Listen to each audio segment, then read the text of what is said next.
seems to be a rather inconspicuous man standing right next to you. His weapon's not drawn. He starts lifting the front part of his helmet, and you immediately recognize the ugly mug because you beat the shit out of it a few days ago. She's smirking. She's just smirking away, like, "Hey!" He gives you a shit-eating grin, and as you say, "Hey," he says, "Hey!" back to you and puts his hand around your shoulder. Remember me? Yeah, I do. Nice By the way, to meet you again. I'm gonna. Hey. By the way, so I'm gonna grab his hand and twist. Are you seriously gonna do that? Well, no, I'm gonna basically grab his hand first. Actually, it's gonna go. What are you doing here, buddy? Oh, nothing. Just decided to catch up with an old friend. And his smile disappears. And so does his tone gets a lot more threatening. Why don't we step out? Catch up. Why Sure. don't you leave before you disappear? No, I've no, ridden all day. I am tired and I'm not in the mood for dealing with a weakling like you. Why don't you shut up until I say you can speak up, you filthy barbarian? Why is that dog not on a fucking chain? By the way, at that point, I actually approached twist. him. Actually, at that Okay, point, I twist his hand, like off my shoulder, and just twist. He starts to scream out in pain. He yells punch out him in the something that you do not recognize. It seems to be some kind of jargon from the church. And you start hearing commotion outside. He then just starts to chuckle. Can I break his jaw? You can. Easily. Okay, I break his jaw. Like, you don't even need to roll. You straight up break his jaw and he collapses on the ground. Yeah. Wow. She's gonna look back and let go of his hand and go, Theron. Wait. What? Push him under one of the cots. Theron, that's not how. It's like, no, as he's doing this, actually scooting the guy out. It's like, Theron, no, you can't. Theron, you can't hide it. Theron, bad. The commotion outside seems to be growing. There's a lot of people screaming at each other. The paladins immediately start to get on the nerves of the Elven soldiers, telling them to get back if they want to keep their heads where they are, as they're getting the two crosses set up. They clearly came, shall we say, prepared for traditions, as they even are bringing firewood, so, you know, they can burn the people that are on the crosses. Wow.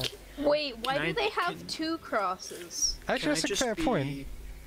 Can I be pointing at the dude who's now, like, if he's not unconscious, he's probably close to it. If you're talking about the guy that got his jaw destroyed, oh, he's out cold. Okay, good.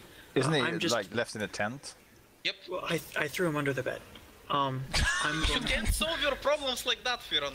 Bad No, Theron. Bad. I'm walking out of the tent and I'm yelling, "Heretic! This guy is using magic!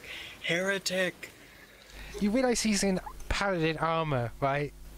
Hey, I'm the dumb northerner. I don't know that paladins cast magic. He just casts we're playing magic and that magic card is again, bad. are we? Quickly, out the back. Quickly, we're gonna have to. It's like Vira, we're gonna have to leave. Come on, we're out the back. I think it's a little late for that, unfortunately. Wait, weren't Iris out front already? Hey, I can turn around. As testosterone continues to fly left and right, with Esper clearly unamused because she's gay, everything begins to escalate even further. Really? I guess this is just gonna be a running joke now. Well, Mate, it's your gonna life be this isn't a time. joke. I mean, if you beat the horse of the dead horse too much, it's not fun anymore. Something Fair Adam enough. wouldn't realize when it comes to humor. We just have to gently whip the horse every now and then. Yeah, that's about it. Anyway. You know, it's a straight joke. You wouldn't understand it. We seem to have to impale the horse. Sorry, we're not As in the Veridor. paladins start getting rowdy with the other soldiers, eventually this draws the attention of the people in charge, as you would imagine. It's not long before you see the captain and his second-in-command are making their way through the crowd. He immediately demands explanation for what the hell's going on in his camp. The paladins quickly respond that they're here to avenge one of their brothers who's got some beef with the people here. After hearing that, you see the captain immediately draw out the weapon, his weapon, and the message that you guys personally delivered to him. I was assigned personal custody over these people. They're a part of my unit now. If you have beef with them, you have beef with me. And as soon as he says that, the paladins get ticked off and they start drawing their weapons.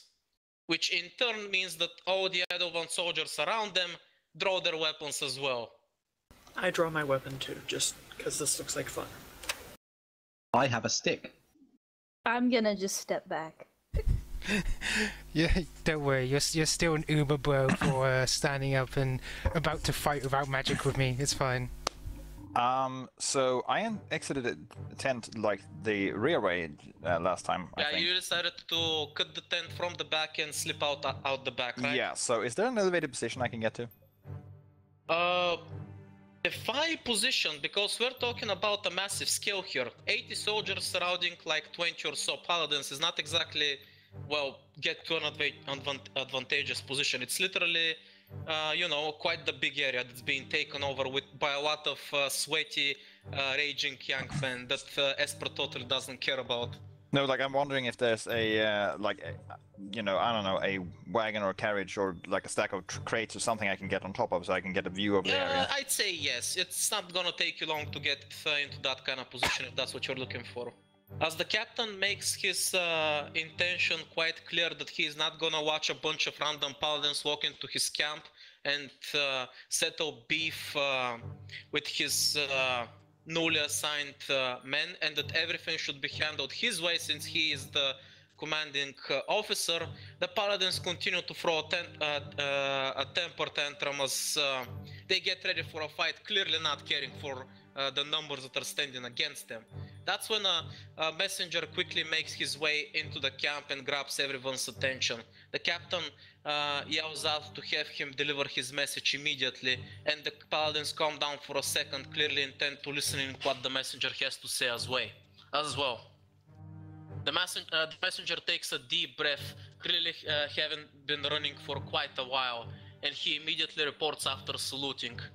The fighting 6 has been decimated. Their position got overrun approximately 2 hours ago. Demons began to make it over the ridge west of Hawksfeet. Captain Markov and his crusaders were stationed nearby and are currently engaging the enemy. Orders are for all available allied forces to send reinforcements and help Captain Markov retake the ridge. By order of His Majesty, Prince Rowan regaled the Lucky Seven are to ignore standard protocol and are to take up all duties of the Fighting Six henceforth. As soon as the messenger finishes his piece, he salutes and relaxes now that he's done with his duties. When the paladins hear Captain Markov being mentioned and that he is fighting currently, you see them immediately sheath their swords and they're starting to pick up their stuff. They're clearly getting ready to leave fast. Yeah, you hear them murmur, "What about that idiot Johnny? Fucking leave them. Those idiots are not stupid enough to kill him. We don't have time for that. Let's go help the captain." And they immediately start leaving, without another word. Leaving behind the crosses and the firewood and all the extra stuff they didn't need. They immediately start bolting out the camp. Free firewood. In the meantime, all the soldiers are starting to return to their duties, leaving a very small circle of the commander and his second in command next to you with a few extra soldiers that were resting nearby. Well, that's bloody great, the captain says as he scratches his head. What's that about? Well, it looks like you're gonna have to rest some other time. You have your first mission. Wait, already? Yes. Well, under standard rules, we need to have at least 200 people ready and stationed here at the front line. Nobody else can move. under our current situations, we have to inflate those numbers. We have about 150 capable ones, 50 are injured, meaning that I can't spare any people to go anywhere right now. You're the only ones who I can spare since you're technically still not part of my unit. You're not initiated. Oh. That means you're going. What about Logan? What about him? Isn't he coming? Why are you asking me? Isn't he one of your men? You didn't see him on the way here? No, should I? She looks confused since the thing is in the direction of the tent, so she's a bit confused. Yeah, it's okay. I was just wondering. Anyway, that being said, I don't care what kind of beef you got with the paladins, but I hope that shit doesn't happen again. And once you're back, I want you to report to me exactly why those paladins brought 2 crosses into the middle of my fucking camp. I have a question. Go ahead, son. What happens if the paladins don't come back? I don't give a rat's ass what happened to them out there, but don't get any ideas.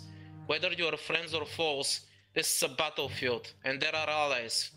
So don't do anything stupid. I make no guarantee.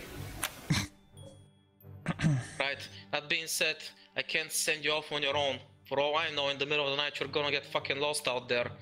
So I'm gonna send Mary with you. She's gonna guide you there, alright?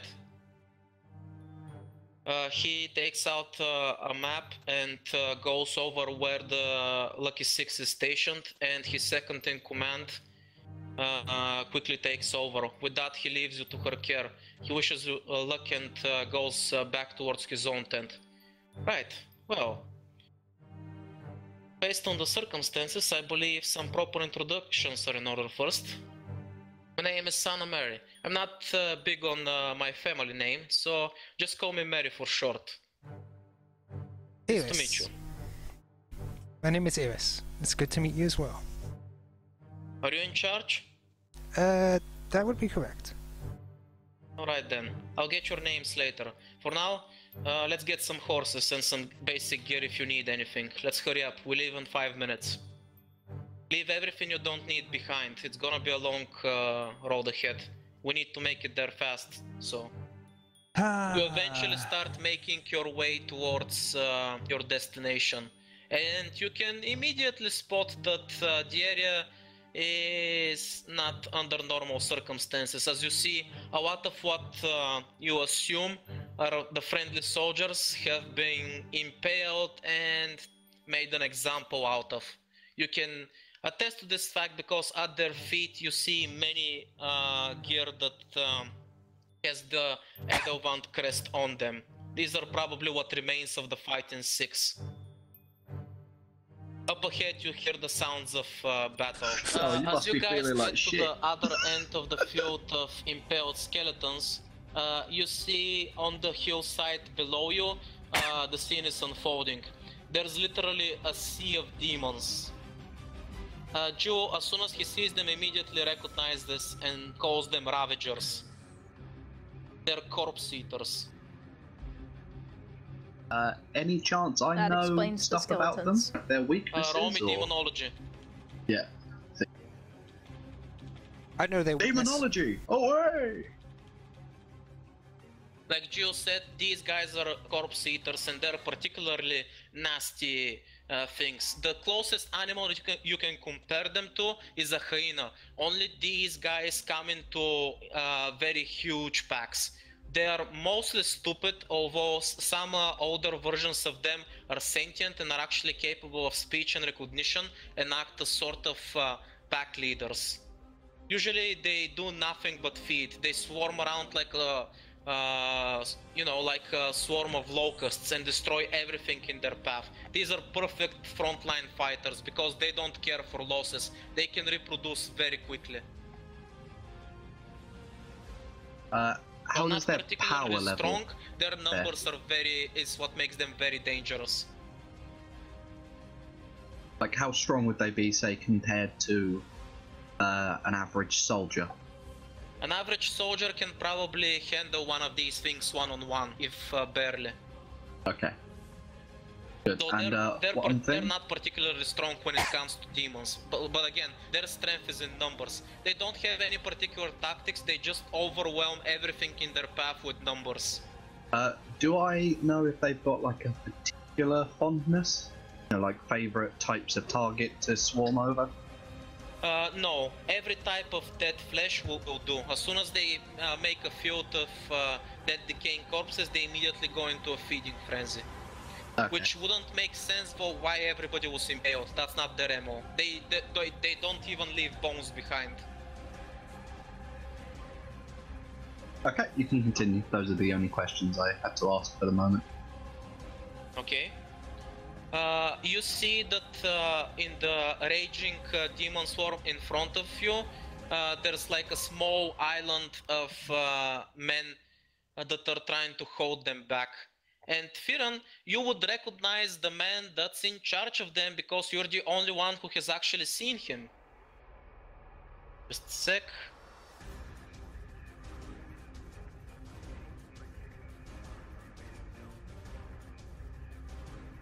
This guy is towering over the rest of the Crusaders, like head and shoulders above. He's a very big and burly man. You immediately recognize him from back in the mansion. He was the one leading those paladins. Yep. You saw them using your spiritualistic thingy. You could mount a house on those shoulders.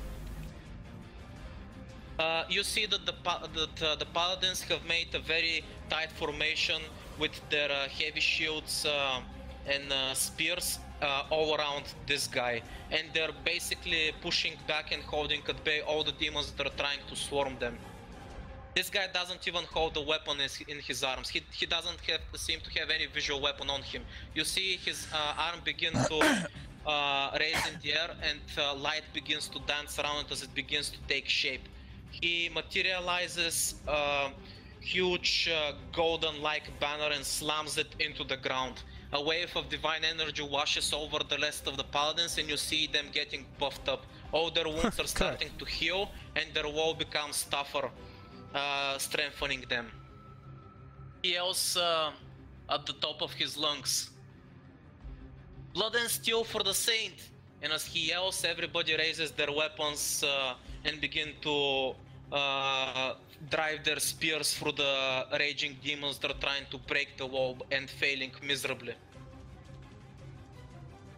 Why are we here? Jeez, they got this thing locked down.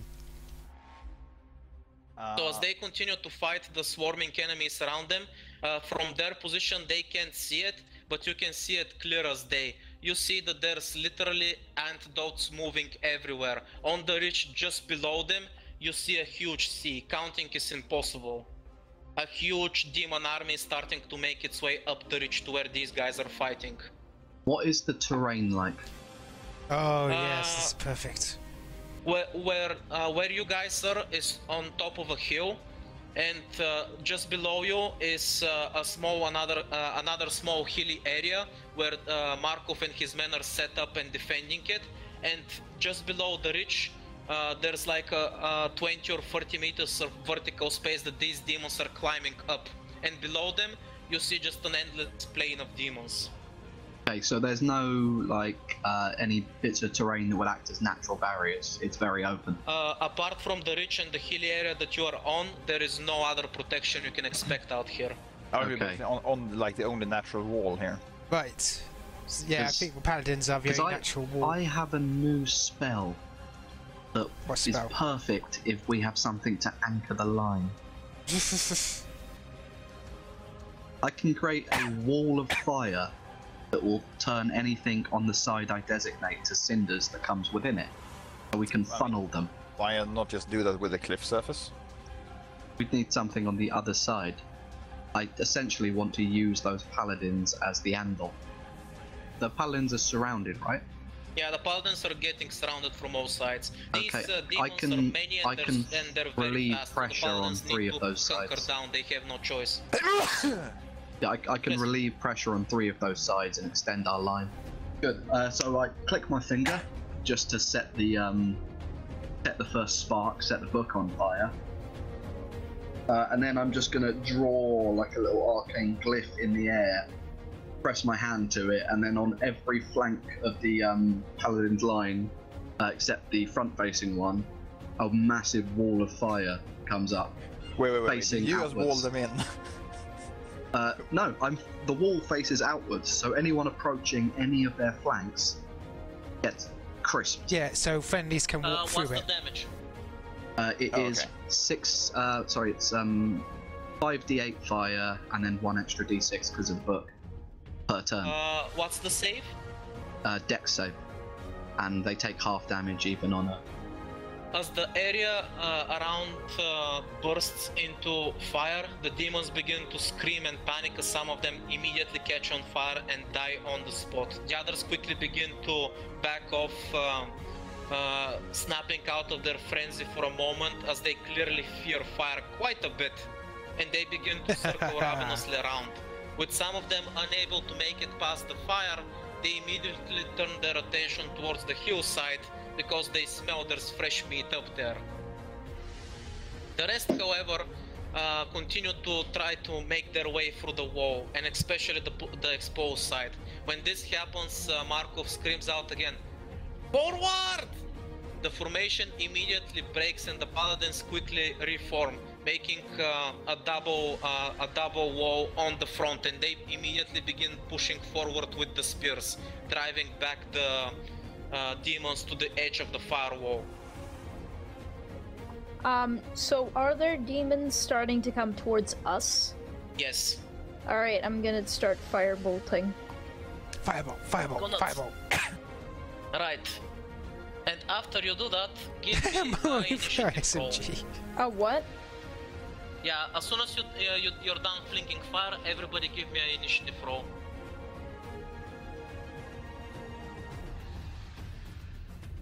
Right. Vira 17. Our Berserker is 10. Holy crap. I'm Adam. Iris failed Hi, Adam. gloriously. Alyssia is a god. Even I though rolled a 2. She can't lock a simple lock. And Vendrik is mediocre at best. I mean, apparently she is also completely fucking blind with a +9 to her perception, so yeah. A woman of many. Like meanwhile, talents. Vira has like a +1, sees forever, is like Alyssia, yes. you made sure that Iris and Theron made it very easily to the ring of paladins. However, now that the wall is up, some of the demons have turned their eyes towards you and are coming up the hill. What do you do? Define some. How many are we talking? And how far away are they? You feel it's pointless to count once you count over 20. Okay, how far away are they? The closest ones are about 40 feet away, and they are quickly making their way up the hill. Pointless to actually use the bow then, because they're gonna be here quickly. So fuck that. I'm activating mantle enchant on my legs and drawing my short swords. Gotcha. So you basically want to prepare for when they swoop on. Is that Yep. right? Okay. Vira, it's your move. As for your previous attack, you... what did you use again? Firebolt. Fireball, okay, cool. As you can imagine, they weren't very happy and pleased with that effect. That will have another. As you start bombarding them with fire, that actually visibly slows them down as they begin to hesitate, but soon enough, after a few roars, the ravenous side takes over and they continue making their way up the cliff.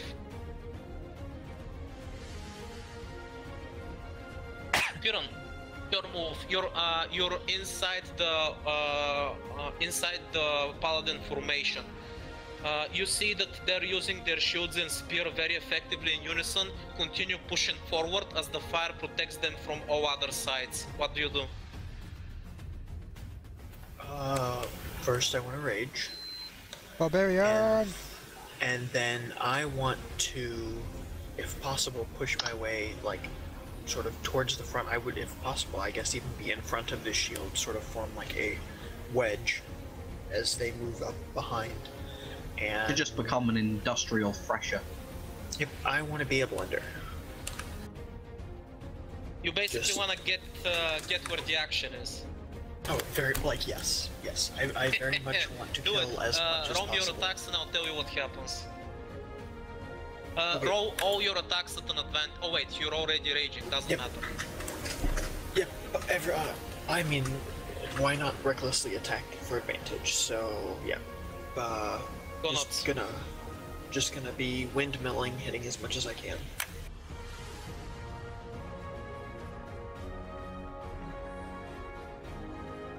Right. Alright. So this is what happens. As you start pushing your way forward to get to the enemy, you obviously can't make it because there's a wall of shields and spears and flesh in front of you. But as soon as you start walking towards Markov, he just takes a glance in your eyes and he starts yelling for the men to open up a path for you. As you start walking forward, you leave the shield wall behind you and you start cleaving and destroying everything around you. As soon as your axe makes contact with one of these creatures, you almost split them in half and push them 10 or 15 feet apart. These things are lightweights. Like, it's like you're fighting just a plain old ordinary human. You can send them off hurling and flying easily.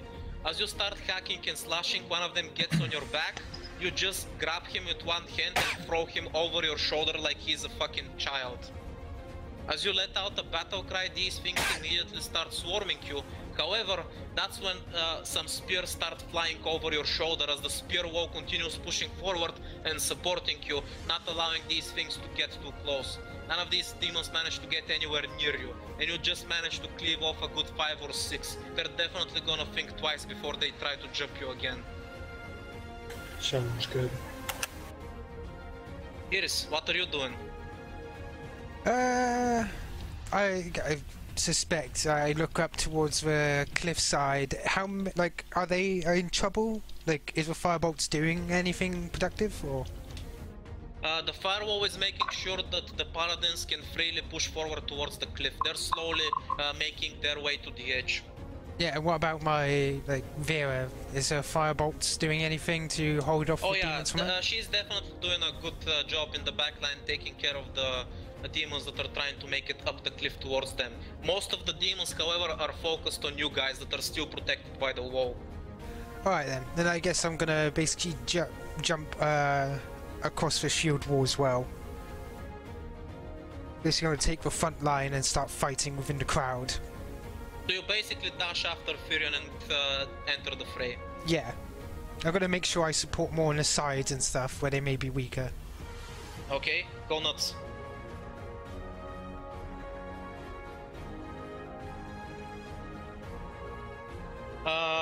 You got 3 hits. Cool. So I expect it's that one, that one, that one. As soon as you leave the shield wall, a few of the ravenous demons immediately jump at you. You just pepper them with a quick flurry of blows. As they are unaware what the hell is happening to them, you just grab their heads and bonk them together and slam them into the ground. By the way, are you dealing lethal or non-lethal? Lethal. What, to demons? As you bonk their heads together, their heads crack. You get a satisfying crunch, and your hands are covered in blood as their heads get indented, and they collapse, twitching on the ground. And not long after, they're trampled beneath the paladin wall. Again, as with Theron, no demon manages to get their hands on you, because as soon as you start moving, the shield wall and the spears begin protecting you. All the support. Hell yeah. Vendrik, it's your move. Okay, how close are they? Since Vira was nice enough to, shall we say, light things up in front of you, the demons were actually quite visibly slowed down. The closest ones are still 40 feet or so away from you. Okay, so they're just beyond my flamethrower range. You said we're on a hill, right? Yep, you have the high ground advantage, Anakin. Okay, so while I keep one hand up pressed on the arcane glyph in the air to maintain the wall, with the other hand, I'm just gonna clench it down, and then spray it across as a gout of grease just goes down the hill. Right. I'm assuming the save is dexterity, right? Yeah, it's literally the same thing I did with those dogs. I'm gonna make a patch of slippy grease on that hill. It is 10 foot square, so not particularly big, but helpful. And I imagine because it's downhill. Oh, downhill is gonna be very useful. Yeah. And flammable. Right. The demons start trying to make their way through the firewall, and many of them just end up on the other side as burning corpses. While this could be potentially dangerous, the paladins and their heavy equipment and heavy shields are not letting that shit slide. As soon as the corpses start making their way on the other side of the wall, they just use their shields and fling them back across the wall, not giving a fuck. As for the demons in front of you, where Theron and Iris are, they try to attack you, but as soon as the wall starts picking up pace behind you, none of them can get anywhere nearby you. The spears are just completely shutting them down. You can see that the paladins are very well trained. Nothing is getting nearby you. Coincidentally, so is Alyssia. We're all just murderers, really. That's what it is. Vira is more concerned about if they're gonna get overrun. So Vira's less, this is fun, more, oh no, we've got this sorted until the next demon turns up. Suddenly there's a huge magical explosion and the air gets stagnated with crackling energy as a floating figure appears high above the battlefield, surrounded by stakes and spears. The very same spears and stakes that you saw this fighting six were all impaled on. They're floating around this figure. Oh no, this is a reality marble, isn't it? Suddenly you hear a booming voice far above you. Brave humans, lay down your arms and surrender, and your lives will be spared. Continue to fight, and you shall all die here. You will find nothing but death ahead of you. Surrender, and you have my word as adjudicator that you will all be spared. Oh, god damn it, why don't I have banishment? As soon as the adjudicator finishes her short little speech, you see that there's a crackling lightning in the middle of the paladins, and their big burly leader hurls some kind of lightning-based attack at her. It quickly dissolves before hitting her, and you hear the guy scream from the paladin lines, "You want our weapons? Come and take them, bitch!" Why does it feel like this paladin just captain is like continues the to cover above crude humans. Very well. If you wish to die, I will be happy to oblige you. Do any of you want to add something to that conversation? Hey! What? Twice? He's got to next.